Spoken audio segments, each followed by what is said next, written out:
Hi friends, அனைவருக்கும் கார்த்திகை தீபம் நல்வாழ்த்துக்கள். இன்னைக்கு நான் அகல் விளக்கு ஒரு டிப்ஸ்ல பார்த்துருந்தேன், யூடியூப்ல தான் பார்த்துருந்தேன். இந்த மாதிரி நைட்லேயே ஊற வச்சு எப்பயுமே ஊற வச்சு வச்சிருவேன். அப்படியே எடுத்து மஞ்சள் குங்குமம் வச்சு விளக்கு ஏற்றுவோம். இந்த மாதிரி நெயில் பாலிஷ் இல்லைன்னா பெயிண்ட் அடிச்சு வச்சுட்டேன்னாக்கா எண்ணெய் லீக் ஆகாதுன்னு சொன்னாங்க. சரி, நம்ம ட்ரை பண்ணலாம். பெயிண்ட் அடிக்கணுன்றது ஏற்கனவே தெரியும். சரி, எல்லா அகலுக்கும் எப்படி அடிக்கிறதுன்னு யோசிச்சுன்னு விட்டுட்டேன். சரி, இது மாதிரி பின்பக்கம் மட்டும் இப்படி அடிச்சு வச்சுட்டா எண்ணெய் லீக் ஆகாதுன்னு சொன்னாங்க. சரி, ஓகே, இந்த வருஷம் தான் ட்ரை பண்றேன். இது எப்படி ஒர்க் அவுட் ஆகுதுன்றதை நான் நெக்ஸ்ட் உங்களுக்கு ஷேர் பண்றேன்.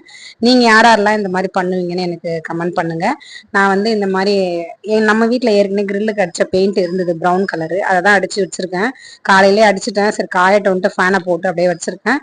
சமையல்லாம் முடிஞ்சிருச்சு. கிருத்திகை மதியம் 2:30 போல படிச்சுட்டேன். முருகருக்கு அபிஷேகம் பண்ணி அனைத்து அபிஷேகமும் பண்ணி மாவிளக்கு போட்டு படைச்சிட்டேன். சூப்பரா. இது ஈவினிங் விளக்கு ஏற்றுறதுக்கு கொஞ்சம் மாவிளக்கு வச்சிருக்கேன். லைக் பண்ணி சப்ஸ்கிரைப் பண்ணிக்கோங்க.